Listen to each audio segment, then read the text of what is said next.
Marijuana monopolized the May 6 City Council meeting. I'm Sweetie Marbury, Mayor and Durango City Councilor. I'll have more on that in just a moment. Welcome to CouncilConnection, a program designed to give you a snapshot of happenings at the most recent Durango City Council meeting. This meeting began with a presentation of 4 proclamations. Pat Sinecal of the San Juan Basin Health Department accepted a proclamation declaring May 7th Durango Asset Champion Day. This is a day set aside to honor adult role models who give our youth positive examples of behavior. Susan Lander, a member of Bear Smart Durango, accepted a proclamation declaring May be Bear Smart Month to draw attention to the need to reduce bear and human conflicts. Durango City Utilities Director Steve Salka accepted a proclamation recognizing National Drinking Water Week, May 6th through 10th. The week is designed to draw our attention to this especially precious resource. Lastly, May 4th through 10th was declared Nurses Week. Mercy Regional Medical Center nurse Katie Tyner accepted the proclamation on behalf of all area nurses. 14 routine and non-controversial items were on the consent agenda. There is usually no separate discussion of these items unless a council member or citizen requests an item be removed from the consent agenda and considered separately. None of the items were removed and the consent agenda was approved.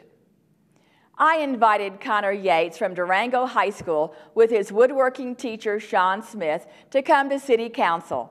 Connor will be representing our community at the national competition for cabinet making in Kansas this June. Greg Dubit from Four gave the council an update. The Solarized La Plata program goal was to have 100 homes with solar panels. Mr. Dubit reported 94 homes are under contract, with 67 in the city of Durango. I reported on Arbor Day ceremonies at the Recreation Center, attended by hundreds of children from Park, Needham, Children's House, and Riverview. The city will be planting trees at the school campuses. Councilor White reminded the community about the river design meetings and encouraged folks to weigh in on the river put-ins. Councilor Brookie saluted city employees for their work in our town. I will be flipping pancakes at the employee breakfast on May the 8th. The Mayor's Youth Engagement new appointees were announced by the City Manager, Ron LeBlanc. He also reported sales tax revenue is up 7% and lodger's tax is up 16% for March. I reported that Governor Hickenlooper will attend the ribbon cutting at Mercury Payment Systems' new office building May 30th. The hot topic at the May 6th council meeting involved 3 legislative public hearings dealing with marijuana issues. The first of the 3 dealt with regulations for the sale of retail or recreational marijuana. Recreational marijuana sales have not been allowed in Durango, pending approval of regulations dealing with such issues as where stores can be located, their hours of operation, and more.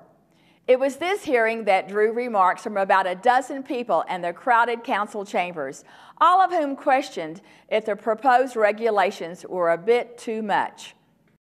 I do believe that the regulations in this draft ordinance are onerous and really restrictive of business. The amendment was passed with the directive to regulate marijuana like alcohol. And you are putting far more restrictions on these businesses than you are on any alcohol establishment. I also believe in the Central Business District, and this is information available via the vote, but 78% of the voters in the Central Business District approved recreational marijuana use. And for you guys to limit it from that Central Business District altogether is clearly in violation of the will of the voters. Let's talk about hypocrisy. I walked from the old Rancho to the Palace and back, 5 blocks both sides of the road. There's 28 establishments that sell alcohol. That's just in that 5-block area. Alcohol is a more dangerous drug than marijuana. So wouldn't it be only fair if you ban marijuana from downtown that you immediately give a cease and desist order to all those alcohol establishments? I drink alcohol. I don't want you to do that. but it would seem only fair. The proposed prohibition on social clubs within the city, as well as the exclusion of all new marijuana retailers from existing in the central business district, is synonymous with a reefer madness style of fear-mongering that politicians started using in the U.S. a long time ago. Signs and advertising, I mean, give me a break. You can say, I have the Buzz Shop, I own Rocky Mountain High, but you can't say you sell cannabis or marijuana. Please. We believe that every single pre-existing medical marijuana business in the city shall have the opportunity to transfer into a dual license at their existing locations. The reason that we believe this is the city of Durango has already approved the sale at these locations. The state of Colorado has already approved the sale at these locations. And the feds have already given their tacit approval for the sale at these locations by not issuing any cease and desist letters. So getting to the ordinance, which is a de facto ban, let's call it that, is a de facto ban on retail marijuana in the city of Durango.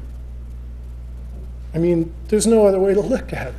You add up all the requirements in that ordinance, and no one's going to be able to open one. I mean, if you want to ban, just ban it, right? And go against what the voters have already said. I mean, this is a sleight of hand, if you ask me. The second public hearing dealt with changes in regulations for medical marijuana, which has been available in Durango for some time. The intent is to bring those regulations in line with the ones proposed for recreational marijuana. City Council decided to address concern of those in attendance at a study session and continue public hearings on both marijuana matters until May the 20th. It is hoped that the regulations can be adopted in time to make them effective July the 1st, when a moratorium on recreational marijuana sales expires.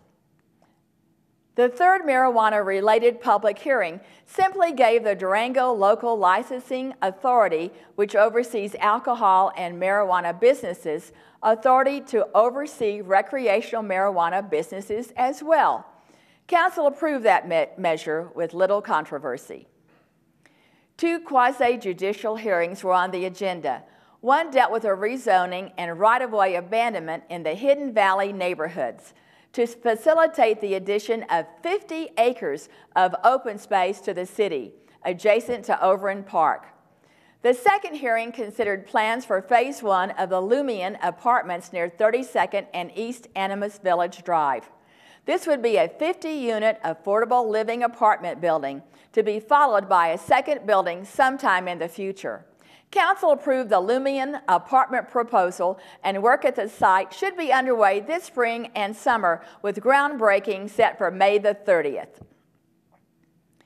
During the meeting, councilors also mentioned several events you might find interesting. Among these, the Farmers Market is open as of May the 10th, from 8 a.m. until noon, every Saturday through September the 27th.